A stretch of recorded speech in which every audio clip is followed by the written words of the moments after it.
ഇന്ന് ഞാനിവിടെ തയ്യാറാക്കാൻ പോകുന്നത് തനി നാടൻ രീതിയിലുള്ള മട്ടൺ റോസ്റ്റാണ്.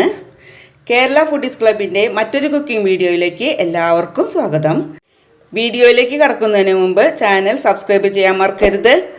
ബെൽ ബട്ടൺ കൂടി ഒന്ന് പ്രസ് ചെയ്താൽ നിങ്ങൾക്ക് നോട്ടിഫിക്കേഷൻസ് ലഭിക്കുന്നതായിരിക്കും. അപ്പോൾ നമുക്ക് വേഗം വീഡിയോയിലേക്ക് കടക്കാം.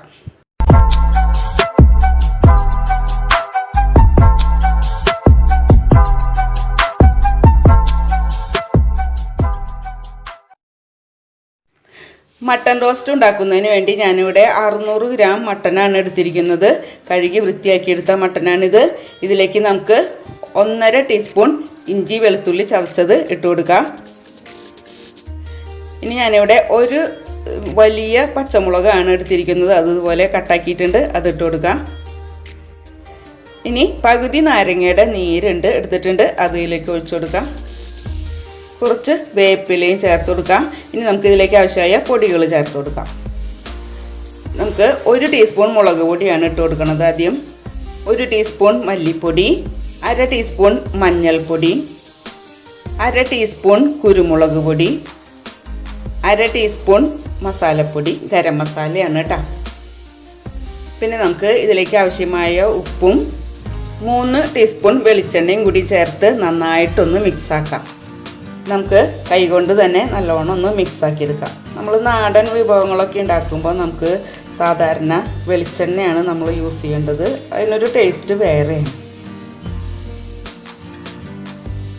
മട്ടൻ ഇപ്പോൾ മസാലയൊക്കെ ചേർത്ത് മിക്സാക്കി വെച്ചിട്ടുണ്ട്. ഇനി ഇതിൽ മസാലയൊക്കെ ഒന്ന് പിടിക്കാൻ വേണ്ടി 1 മണിക്കൂർ നേരം ഒന്ന് മാറ്റി വയ്ക്കും. മട്ടൻ ഇപ്പോൾ 1 മണിക്കൂറോളം നേരം നമ്മൾ വെച്ചിരിക്കുന്നതായിരുന്നു. ഇത് നമുക്ക് തുറന്നെടുത്ത് ഒരു കുക്കറിലേക്ക് ഇട്ട് വേവിച്ചെടുക്കാം. കുക്കറിലേക്ക് ഇട്ട് കൊടുക്കാം.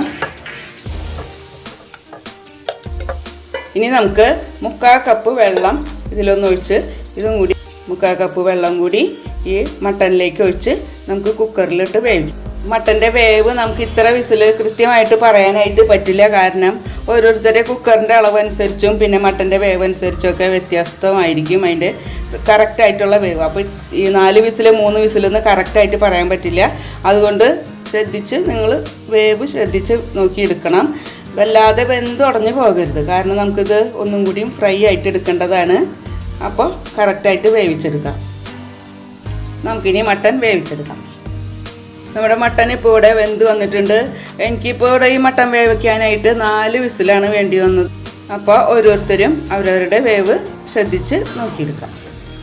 ഇനി നമുക്കിതിലേക്കുള്ള മസാല തയ്യാറാക്കാം. മസാല തയ്യാറാക്കാനായിട്ട് നമുക്കൊരു പാൻ അടുപ്പത്ത് വെച്ച് അതിലേക്ക് 4 ടേബിൾ സ്പൂൺ വെളിച്ചെണ്ണ ഒഴിച്ചു കൊടുത്തിട്ടുണ്ട്. വെളിച്ചെണ്ണയിൽ തന്നെ പ്രിപ്പയർ ചെയ്യണം കേട്ടോ. അത് എന്നാലും അതിൻ്റെ ഒരു ടേസ്റ്റ് കിട്ടുള്ളൂ നമുക്ക്. ഇനി ആ വെളിച്ചെണ്ണ ഒന്ന് ചൂടായി വരുമ്പോൾ നമുക്കതിലേക്ക് കുറച്ച് തേങ്ങാക്കൊത്ത് ഇട്ട് കൊടുക്കാം. തേങ്ങാക്കൊത്ത് ഒരു ചെറിയ ഗോൾഡൻ കളറായി വരുമ്പോൾ നമുക്കതിലേക്ക് 3 സവാള, മീഡിയം വലുപ്പത്തിലുള്ള സവാളയാണ് 3 എണ്ണം എടുത്തിട്ടുണ്ട്, അത് ഇട്ട് കൊടുക്കാം. വലിയ സവാളയാണെങ്കിൽ 2 എണ്ണം മതി കേട്ടോ. സവാള വേഗം ഒന്ന് വഴന്ന് വരാൻ വേണ്ടി നമുക്ക് കുറച്ച് ഉപ്പ് ചേർത്ത് കൊടുക്കാം.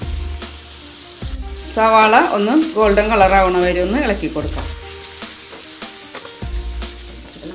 സവാള ഇത്രയും വഴന്ന് വരുമ്പോൾ നമുക്കിതിലേക്ക് 1.5 ടീസ്പൂൺ ഇഞ്ചി വെളുത്തുള്ളി ചതച്ചതും 1 പച്ചമുളക് ഇതുപോലെ ചെറുതായി അരിഞ്ഞതും കുറച്ച് കറിവേപ്പിലയും കൂടി ഇട്ട് കൊടുത്ത് ഒന്നും കൂടി ആ വെളുത്തുള്ളിയുടെയൊക്കെ ആ പച്ചമണം മാറുന്ന വരെ ഒന്ന് ഇളക്കി കൊടുക്കാം. സവാള ഇപ്പോൾ ഗോൾഡൻ കളറായി വന്നിട്ടുണ്ട്. ഇത്രയും വഴറ്റാണ് കേട്ടോ. ഈ കളറാവുന്ന വരെ വഴറ്റിയെടുക്കണം, അല്ലെങ്കിൽ സവാളയുടെ ആ മധുരിപ്പ് നിൽക്കും. അപ്പോൾ അതുകൊണ്ട് ഇത്രയും കളറാവുന്ന വരെ നമുക്ക് സവാള വഴറ്റിയെടുക്കണം. ഇനി ഇതിലേക്ക് നമുക്ക് കുറച്ച് പൊടികളും കൂടി ചേർക്കാനുണ്ട്. ആദ്യം നമുക്ക് 1 ടീസ്പൂൺ മുളക് പൊടി ഇടാം.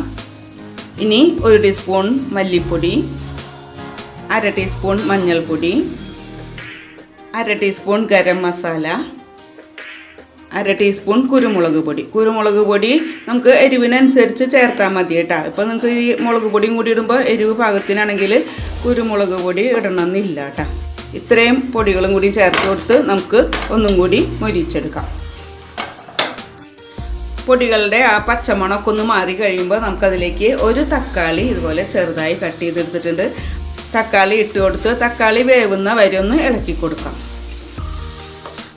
തക്കാളി വെന്ത് വന്നിട്ടുണ്ട്. ഇനി ഇതിലേക്ക് നമുക്ക് വേവിച്ച് വെച്ചിരിക്കുന്ന മട്ടൻ ചേർത്ത് കൊടുക്കാം. മട്ടൺ ഇതിലേക്ക് ആഡ് ചെയ്തതിന് ശേഷം നമുക്ക് ഇതെല്ലാം കൂടി ഒന്ന് മിക്സ് ആക്കാം. ഗ്രേവി കുറച്ച് കുറുകി വന്നിട്ടുണ്ട്. ഇനി ഈ സമയത്ത് നമുക്ക് പകുതി നാരങ്ങയുടെ നീര് ഇതിലേക്ക് ചേർത്ത് കൊടുക്കാം. എന്നിട്ടൊന്ന് നന്നായിട്ടൊന്ന് ഇളക്കി കൊടുക്കാം. ഇനി നമുക്ക് മട്ടൺ ഒരു സൈഡിലേക്ക് ഒന്ന് ഒതുക്കി വെച്ചിട്ട് ഈ ഭാഗത്ത് കുറച്ച് വെളിച്ചെണ്ണ ഒഴിച്ചു കൊടുക്കാം. ഇനി ഈ വെളിച്ചെണ്ണയിലേക്ക് ഒരല്പം കുരുമുളക് ചതച്ചതും 1/2 ടീസ്പൂൺ പെരിഞ്ജീരകം, ഇനി 1/2 ടീസ്പൂൺ ഗരം മസാല ഇതും കൂടിയും ചേർത്ത് കൊടുത്ത് ഒന്ന് മൊരിയിച്ചെടുക്കണം. ഇനി ഈ മട്ടണിലേക്ക് ഇതെല്ലാം കൂടി ഒന്ന് ചേർത്ത് ഇളക്കി ഒരു 10 മിനിറ്റ് നേരം ലോ ഫ്ലെയിമിൽ ഇട്ടിട്ട് നമുക്കിതൊന്ന് ഫ്രൈ ആക്കിയെടുക്കാം. ഈ പാകത്തിന് വേണമെങ്കിൽ നമുക്ക് കറിയായിട്ട് ഉപയോഗിക്കാം കേട്ടോ. പക്ഷേ നമ്മളതൊന്ന് കുറച്ചും കൂടി അതിനൊന്ന് ഡ്രൈ ആക്കിയിട്ട് ഒരു ഫ്രൈ രൂപത്തിലാക്കാമെന്ന് വെച്ചിട്ടാണ്. നമ്മുടെ മട്ടൺ ഇപ്പോൾ കുറച്ചും കൂടി ഡ്രൈ ആയി വന്നിട്ടുണ്ട്. ഈ സമയത്ത് നമുക്ക് കുറച്ച് ജീരകം, ചെറിയ ജീരകം പൊടിച്ചത് ഇങ്ങനെ വിതറി കൊടുക്കാം. ഇനി കുറച്ച് കറിവേപ്പില കൂടി ഇങ്ങനെ വിതറി കൊടുത്ത് നമുക്ക് സ്റ്റവ് ഓഫ് ആക്കാം. തനി നാടൻ രീതിയിലുള്ള മട്ടൺ റോസ്റ്റ് ഇവിടെ റെഡി ആയിട്ടുണ്ട്. ഈ വരുന്ന ക്രിസ്മസിന് നിങ്ങളെല്ലാവരും ഇത് ട്രൈ ചെയ്ത് നോക്കണം. അതിനുശേഷം നിങ്ങളുടെ അഭിപ്രായങ്ങൾ അറിയിക്കുക. വീഡിയോ ഇഷ്ടമായാൽ ലൈക്ക്, ഷെയർ, സബ്സ്ക്രൈബ് എന്നിവ ചെയ്ത് ഞങ്ങളെ സപ്പോർട്ട് ചെയ്യാൻ മറക്കരുത്. മറ്റൊരു വീഡിയോ ആയിട്ട് കാണുന്നത് വരെ എല്ലാവർക്കും ഗുഡ് ബൈ.